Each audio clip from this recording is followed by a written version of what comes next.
Que tempo, hein? Bom, inicio dizendo bom dia, a graça, a paz, o bem do Senhor Jesus Cristo a todas e todos. Esse tempo de encontro, para mim, é sempre muito desafiador. É um desafio estudar as Escrituras e tentar traduzir a partir daquilo que o Senhor nos revela para tantas realidades diferentes. Então faço isso com muito cuidado e oro para que Deus de fato fale contigo, fale comigo, fale conosco de maneira muito profunda. Nós estamos já discutindo, eu comecei esse diálogo na semana passada falando um pouco sobre as formas de espiritualidade que muitas vezes nos é apresentada, e falavam com uma entonação de provocação, dizendo que a gente tem que tomar um certo cuidado com o tipo de espiritualidade que nós estamos produzindo e quais são os acessos de informações que nós estamos recebendo, e a partir desses acessos, construindo também uma forma, né, de uma forma religiosa de jornada, né? E aí tem várias formas, ou vários jeitos de você construir um tipo de experiência religiosa. E muitas vezes, até uma pessoa que se diz ateia, né, é uma pessoa que está debruçada a certos conhecimentos estratégicos, como a autoajuda faz muito, né? E aí, de repente, a pessoa fala, não, eu não caminho com Deus, eu desconsidero, né, o divino, mas você torna divino, na sua experiência, na sua trajetória de vida, certas estratégias que os coaches estão desenvolvendo, né? Isso é passível também de uma certa reflexão. Eu quero convidá-los e convidá-las a abrir a Bíblia, se possível, no Evangelho de João, no primeiro capítulo. João, capítulo 1, eu quero ler alguns versículos contigo e continuar esse diálogo e um pouquinho dessa reflexão que a gente tem feito. João, capítulo 1, versículo 35.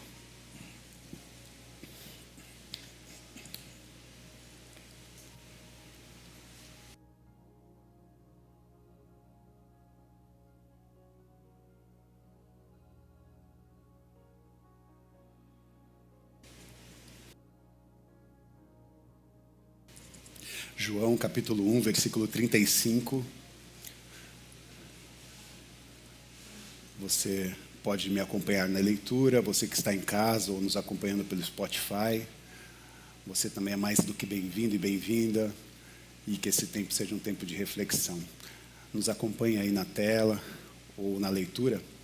João, capítulo 1, versículo 35, que diz assim: No dia seguinte, João estava de volta ao seu posto com 2 discípulos que observavam. Ele ergueu os olhos, viu Jesus caminhando e disse: Aqui está ele, o Cordeiro de Deus. Os 2 discípulos, ouvindo isso, passaram a seguir Jesus. Ele olhou para trás e perguntou: O que vocês estão procurando? Eles disseram: Rabi, que quer dizer mestre, onde o Senhor costuma ficar? Até aí. Oremos mais uma vez. Senhor, meu Deus e meu Pai, nós te louvamos, exaltamos o seu nome por esse tempo, por essa oportunidade de refletirmos à luz das Escrituras, à luz da sua santa vontade.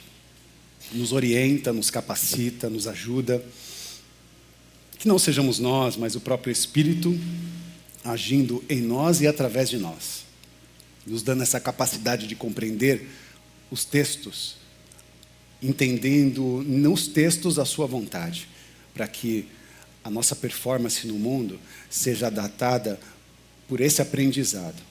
Ajuda-nos não só a compreender a sua voz e a sua vontade, mas também manifestá-la no mundo, nos lugares onde a nossa planta do pé acessar.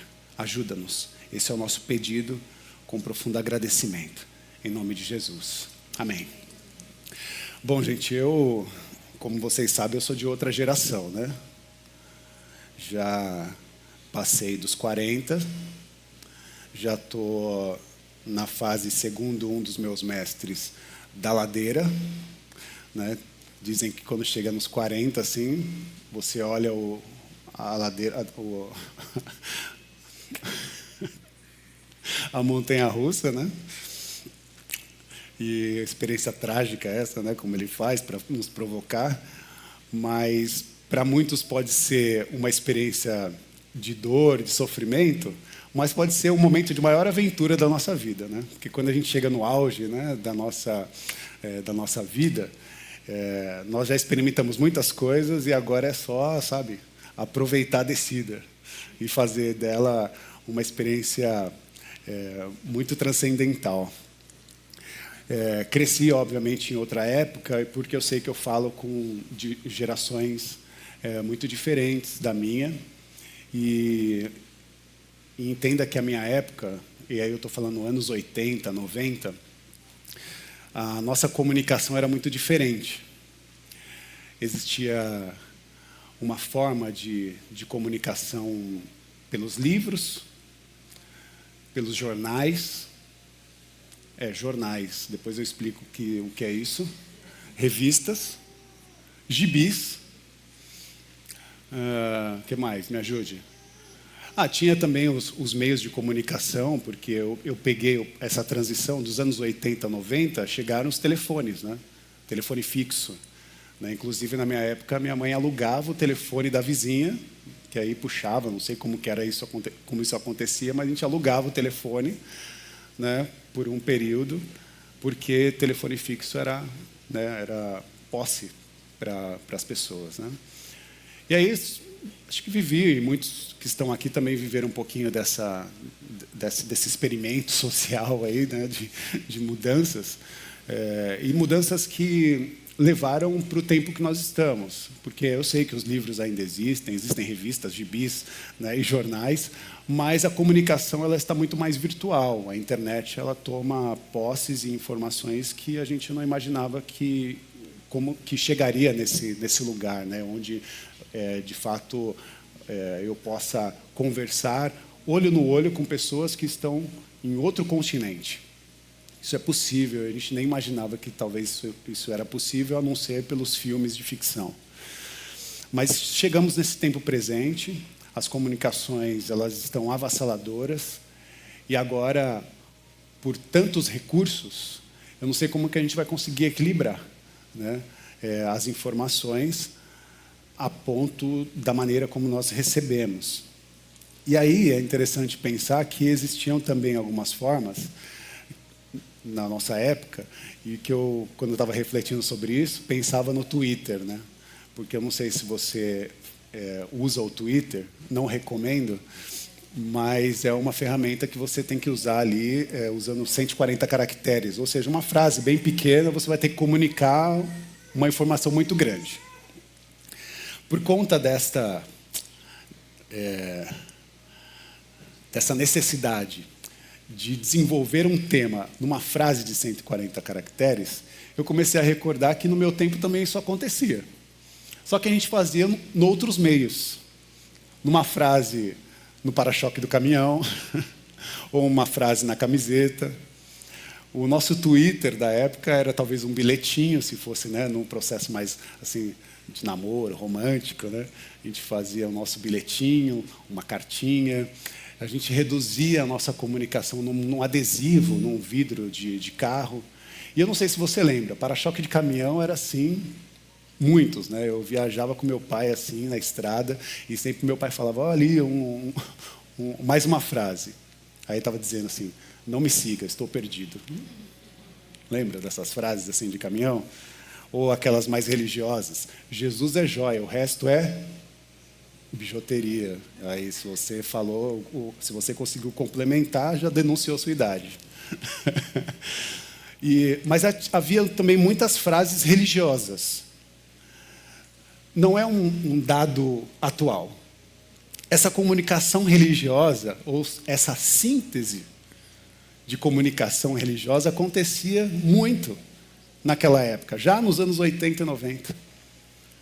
Onde a gente olhava no outdoor, no para-choque do caminhão, no vidro do carro, frases como Deus é fiel, Deus é mais.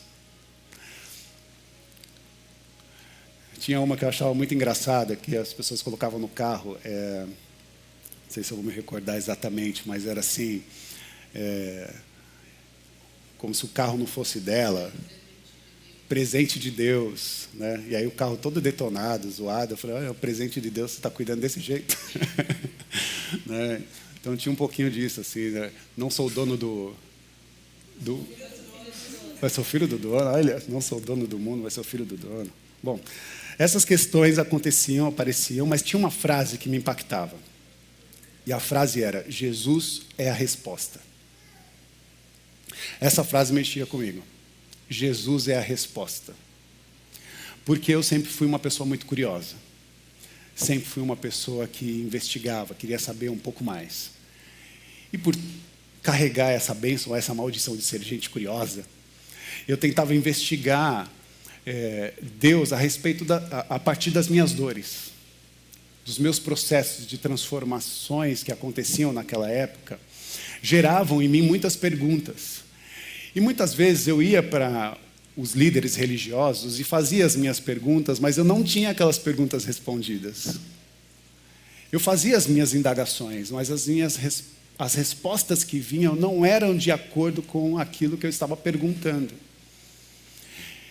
E também haviam perguntas que eram proibidas.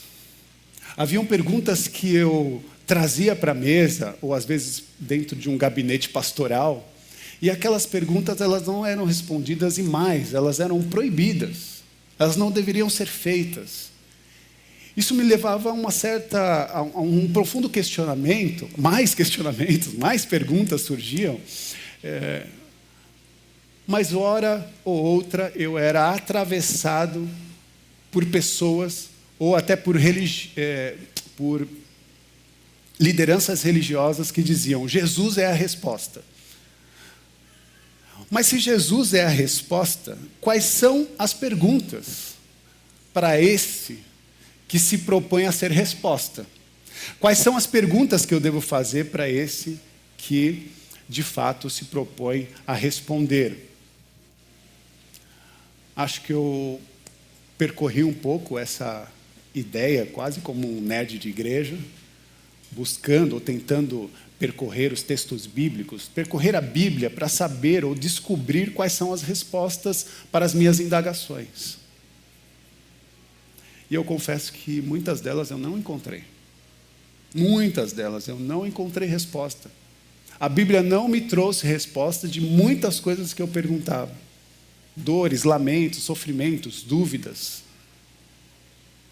Na verdade, muitas vezes eu encontrava mais outras perguntas, e eu acho que é nesse lugar que a minha experiência com relação a Deus começa a ser potencializada. Porque, de fato, eu não encontrei, mesmo procurando na Bíblia com afinco, não encontrei muitas respostas, porque percebia que Jesus, nos evangelhos, não estava muito preocupado em oferecer respostas. Penso que Jesus não estava muito preocupado em oferecer muitas respostas, mas pelo contrário, ele estava trazendo para cada um de nós novas perguntas. E não eram perguntas fáceis, não. Jesus traz para cada um de nós, nessa investigação aos textos bíblicos, perguntas difíceis. Difíceis de responder. Muitas vezes até difíceis de ouvir, quiçá de responder. Como aconteceu na conversa com os discípulos. Jesus vira para os discípulos e pergunta para eles, o que vocês estão dizendo ao meu respeito quando as pessoas te perguntam quem eu sou? Jesus fazia perguntas. Pergunta para os seus parceiros de caminhada, para os seus parceiros de jornada. Como ele perguntou quando estava dormindo e foi acordado de repente, no meio de uma tormenta no mar, com os discípulos desesperados perguntando, ô Jesus, Você está dormindo, não percebe que a gente está para morrer? O barco vai virar, uma tormenta, nos ajuda, nos salva. E Jesus olha para os discípulos e faz mais uma pergunta.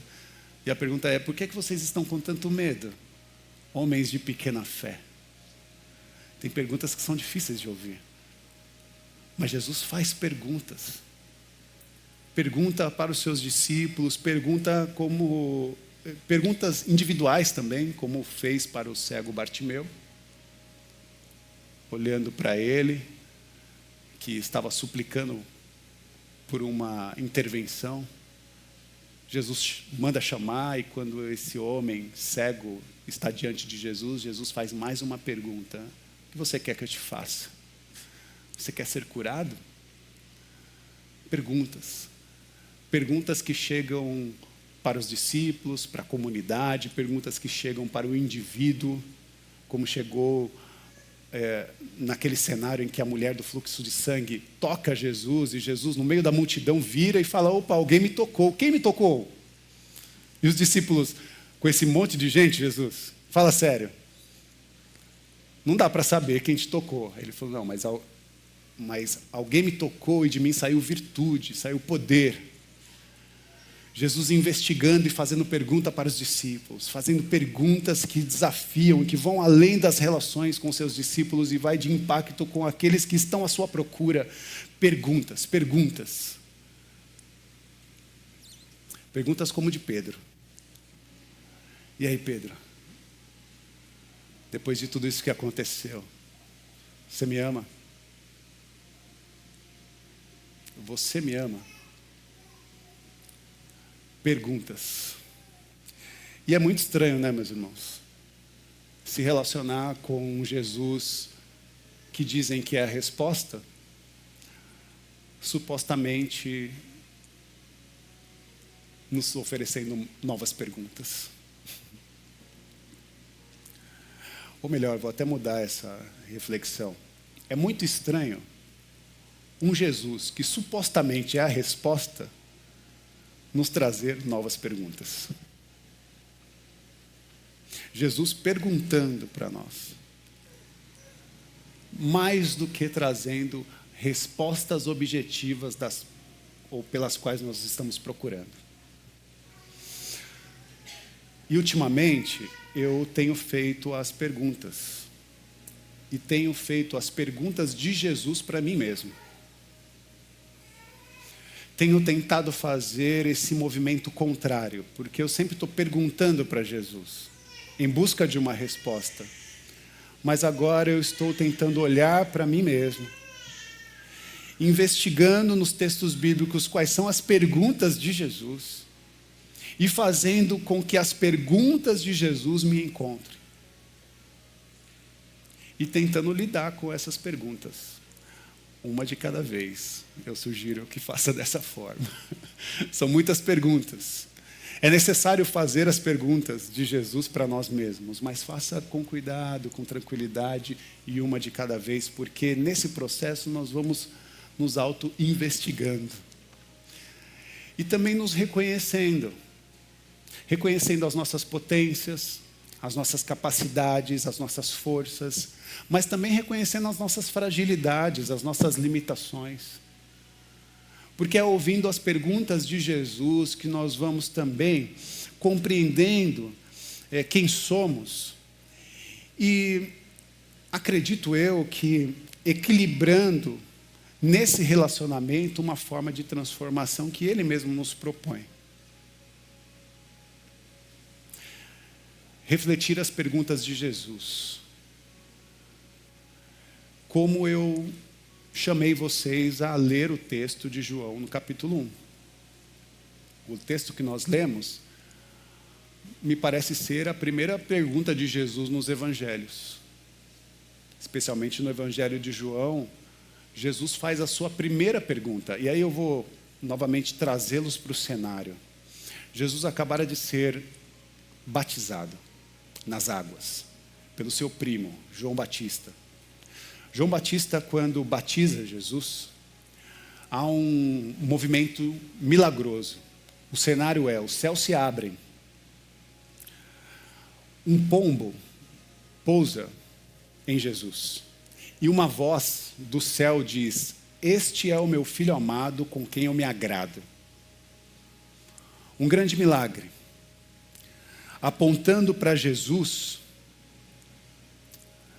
uma referência exata de quem agora está sendo legitimado pelo próprio Eterno como o Cordeiro, aquele que tira o pecado do mundo.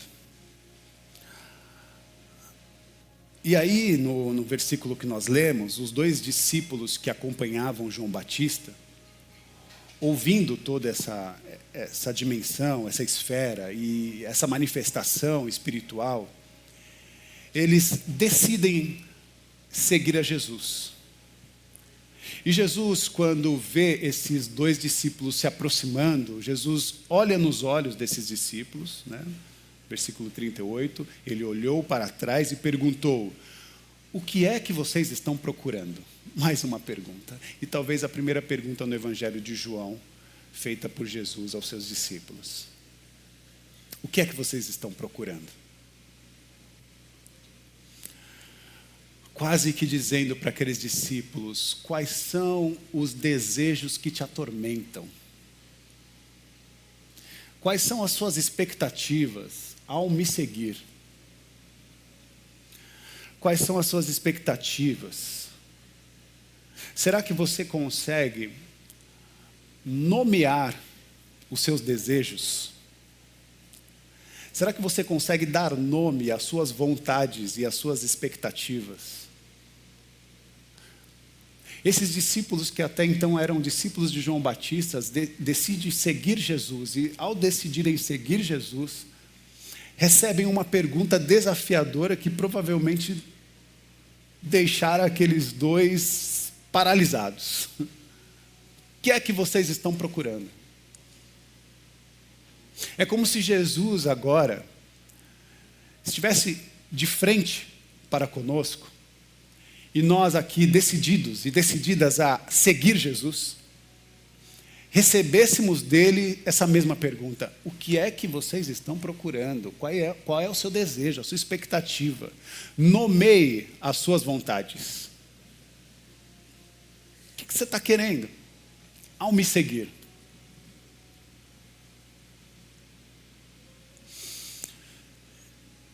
E eu me pergunto, quando esses 2 ouvem, né, essa voz de Jesus, é uma pergunta que nos desafia a uma resposta, e eu nem sei se eles tinham, de fato, uma resposta para dar para Jesus naquele momento e daquela forma. Talvez ninguém nunca tinha feito uma pergunta tão convidativa para eles. Talvez ninguém tenha feito uma pergunta tão também vulnerável. Porque da mesma forma que ele pergunta o que vocês querem, ele está convidando, mas também expondo a sua vulnerabilidade. E talvez também eles não tinham considerado que os seus próprios anseios, desejos, aqueles mais profundos, pudessem ser investigados por esse moço chamado Jesus. Pudessem ser afetados de maneira tão profunda que gerasse em cada um deles a possibilidade de um crescimento e a possibilidade também de um bem-estar existencial e espiritual. Talvez eles não tinham refletido a respeito dessa experiência. E de alguma maneira eu me conecto com esses discípulos. Porque muitas vezes eu não tenho a sensibilidade de perceber que Jesus, com as suas perguntas, talvez esteja me convidando a estar mais próximo dele, a tentar permitir que ele possa acessar os turbilhões que estão mais profundos e conectados nas minhas entranhas, na minha história, na minha trajetória. E a partir daí eu possa ou não permitir que ele acesse esse lugar. Parece que Jesus, quando faz uma pergunta, procura uma resposta, mas ao mesmo tempo acho que não. Porque se ele sabe de todas as coisas, é só para a gente também começar a se investigar, ou se autoanalisar, se perceber. Porque Jesus sabe que os discípulos, e mais, né? Acho que Jesus sabia que os discípulos, mas sabe também que cada um de nós, se de fato absorvermos a pergunta de Jesus, entraremos nesse lugar de possibilidade de transformação. Simplesmente por isso. Se nós permitirmos que o Senhor Jesus faça as suas perguntas, e se essa permissão de fazer com que essa pergunta seja absorvida por nós, de fato nós seremos lançados para essa esfera ou para esse caminho de novas descobertas, de transformações e de renovações. Vocês estão conseguindo me acompanhar? São provocações como essas que Jesus cercou a sua trajetória em seus diálogos, fazendo perguntas e perguntas difíceis de entender e muitas vezes difíceis de receber. Por que é que vocês estão com tanto medo? O que é que vocês estão dizendo para as pessoas ao meu respeito? E o que as pessoas dizem a respeito de mim? Será que você me ama? Depois daquela queda, depois daquele pecado, depois daquele passo que não deveria ter sido dado? Será que você ainda continua aberto para me oferecer amor? Então, eu volto a essa pergunta: o que é que você está procurando? Volto essa pergunta para mim e gostaria que você fizesse esse exercício. O que é que você está procurando?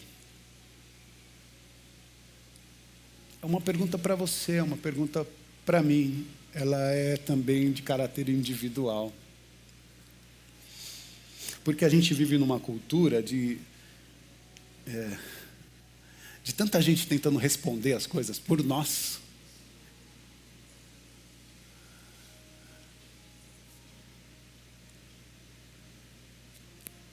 E é bizarro porque a gente é cheio de querer. A gente sempre está cheio de desejo, de vontade, de vontade, de vontade. E nessa procura de ancorar os nossos desejos, nós não estamos dando a resposta. Estão respondendo por nós. Estão falando por nós. Talvez essa seria a profundidade da discussão do lugar de fala, né, Gabs? Estão respondendo por nós, sem saber ao nosso respeito, sem saber da nossa dor, dos nossos anseios e vontades. Meus irmãos, que desafio é esse? De viver numa cultura em que nós não somos mais autônomos em responder à vida. E mais, estamos nos fragilizando, permitindo que outras pessoas que não sabem ao nosso respeito respondam por nós. Perigoso. O que é que nós estamos procurando? Estamos procurando o anseio de um mercado, de um movimento social que busca empoderamento individual? Qual é a sua busca? Qual é a sua procura? Você está procurando sucesso? Desculpe. Você está procurando independência? O que é que você está procurando? Eu estou procurando reconhecimento. Pódio. Estou procurando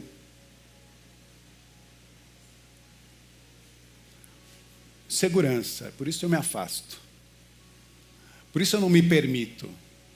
Porque eu quero me assegurar que você não me afete. Tem um pouco disso também, relações. Você não se aproxima, não se permite as relações porque, não, é porque eu quero estar nesse lugar seguro, porque se você me afetar, isso pode ser uma provocação. Mas já pensou se os discípulos olhassem para Jesus e fizessem essa reflexão? O que vocês querem? Jesus falou, não quero andar contigo não. Mas o que é extraordinário e que transcende, né, as nossas ambições, porque a gente é ambicioso e é ambiciosa. E olha, eu não sei como você pensa a respeito das ambições, mas eu me considero uma pessoa ambiciosa. Ambição não é uma coisa ruim, dependendo da forma como você modula essa experiência. É bom ser ambicioso. O problema é quando a gente transforma a nossa ambição em pilhas de desejos. A gente vai criando tantas ambições que a gente vai empilhando os nossos desejos e aí nenhuma conquista, nenhum reconhecimento, nenhum sucesso te satisfaz.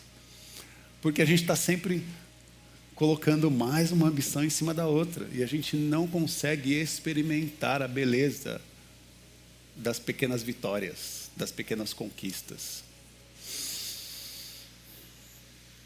O que é que nós estamos procurando?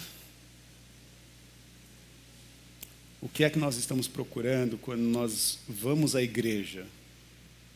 Quando nós chegamos aqui, nesse ajuntamento espiritual? O que é que nós estamos procurando quando nós estamos junto com os nossos irmãos e irmãs de fé? O que é que nós estamos procurando quando oramos, quando falamos com Deus? O que é que nós estamos procurando quando nós nos envolvemos no ministério? Quando nos propomos a trabalhar para que o bem-estar da comunidade se manifeste? O que é que nós estamos procurando até mesmo quando você ajuda a comunidade financeiramente? Como está seu coração aí? Quando você deposita um dinheiro lá na igreja, o que você está procurando? Perguntas que a gente precisa fazer para nós mesmos. Para que, a partir dessa reflexão, Deus nos proponha novos caminhos e possibilidades de nos livrar dos traumas sociais que nos afetam e nos permita a possibilidade do avanço. Quando Jesus faz a pergunta para os 2 discípulos em potencial, porque eles estavam ali, vamos seguir a Jesus, e agora? Jesus vira para eles e pergunta, o que é que vocês estão procurando? É interessante porque eles respondem Jesus com uma outra pergunta. Jesus pergunta para os discípulos, o que é que vocês estão procurando? E eles respondem dizendo, onde você está hospedado?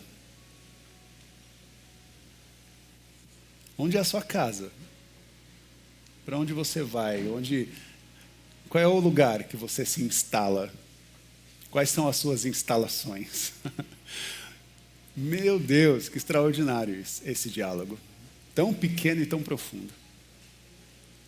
Jesus se direciona aos discípulos dizendo, e agora os discípulos somos nós, perguntando, o que é que vocês estão procurando?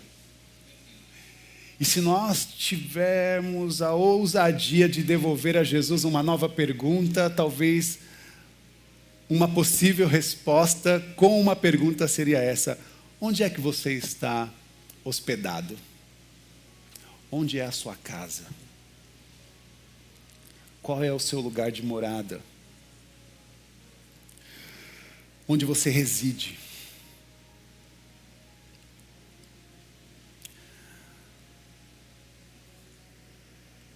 Porque dependendo da resposta de Jesus, nós sabemos que o rumo das nossas vidas tomarão um outro impacto. Dependendo da resposta de Jesus, o rumo das nossas vidas tomarão, claro, se decidirmos passarmos um tempo com Ele, uma mudança transcendental. Quando os discípulos perguntam, onde você está hospedado? Jesus responde, finalmente, para aqueles discípulos: vem. João capítulo 1, versículo 39. Vem e vejam.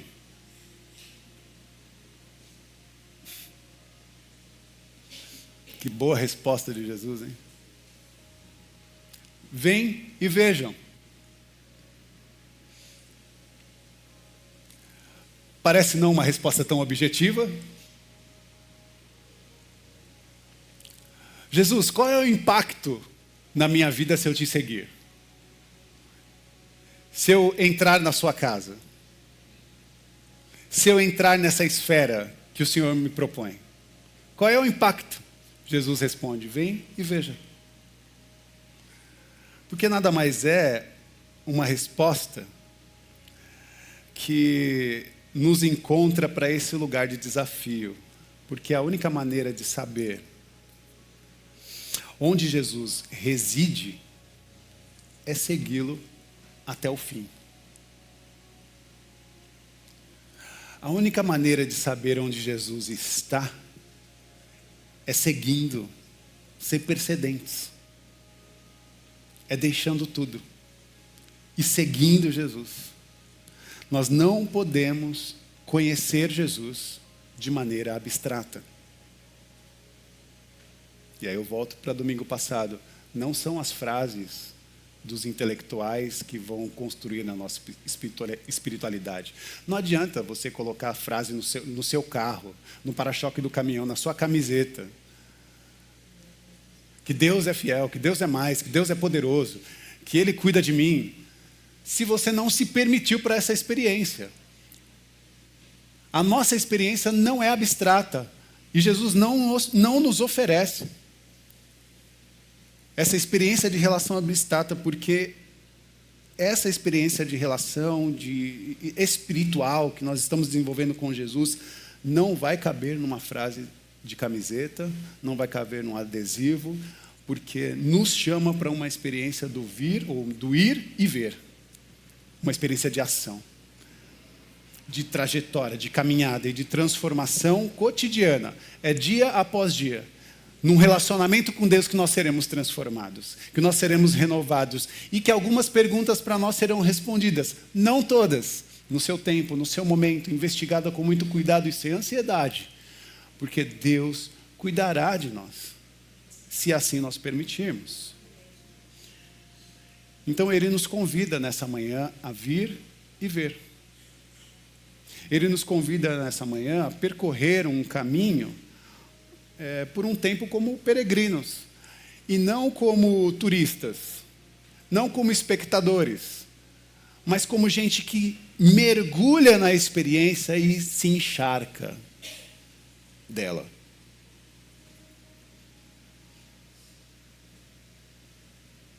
Se o caminho estiver difícil, se o caminho estiver nebuloso, saiba que ele ficará mais claro, mais brilhante, à medida que nós percorremos essa trajetória, certos que Jesus está conosco.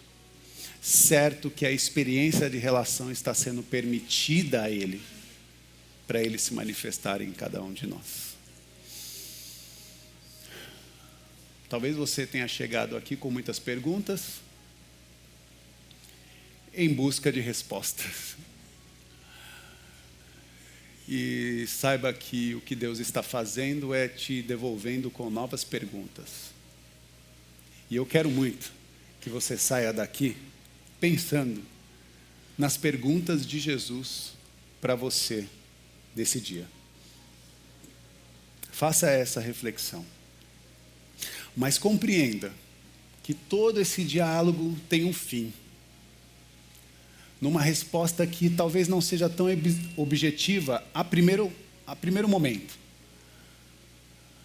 Mas se nós aprofundarmos a resposta de Jesus, do vir e ver, nós de fato mergulharemos a uma experiência espiritual grandiosa que em nenhum outro tempo e momento você viveu.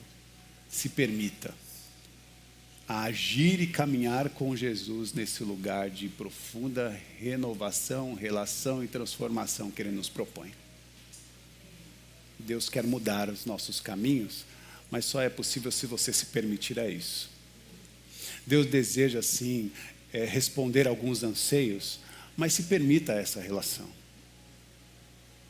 E mergulhe, sem medos, para uma experiência transcendente com Ele. Que Deus nos abençoe. Que Deus nos abençoe. Oremos juntos. Oh Deus, eterno Deus, Tu que está em todos os lugares, Tu que nos envolve em todas as esferas e nos oferece a oportunidade de um cuidado que muitas vezes nós não percebemos, muitas vezes rejeitamos. Mas hoje é reafirmada em nossa consciência o entendimento que Deus está nos protegendo, quer queira nós ou não. Ele está cuidando de nós. Mas mais do que nos dar o cuidado que necessitamos, Ele quer uma experiência de relação e por isso nos oferece o Seu Filho Jesus, que se manifesta nessa esfera de cuidado mais próximo, modulado por um amor que nós ainda estamos nessa trajetória conhecendo. E só é possível conhecer esse amor graças ao sopro criativo de Deus em nós, produzido pela Ruá Divina, o Espírito Santo.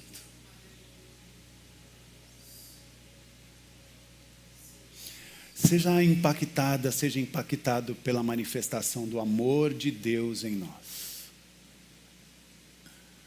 que é todo suficiente além das respostas que procuramos.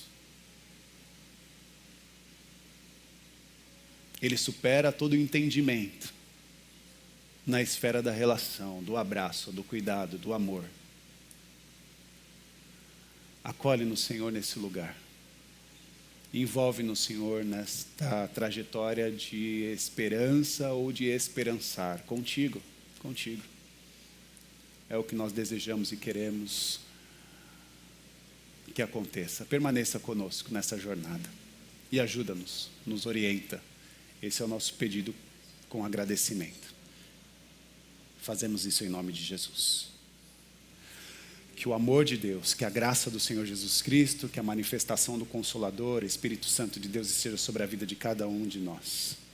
Sejam abençoados em nome do Pai, do Filho e do Espírito Santo, com todas as sortes de bênçãos espirituais, que você saia daqui vivificado com saúde, paz e com a sua esperança renovada, para produzir, para se dispor, para fazer, para caminhar, sabendo que Ele está conosco.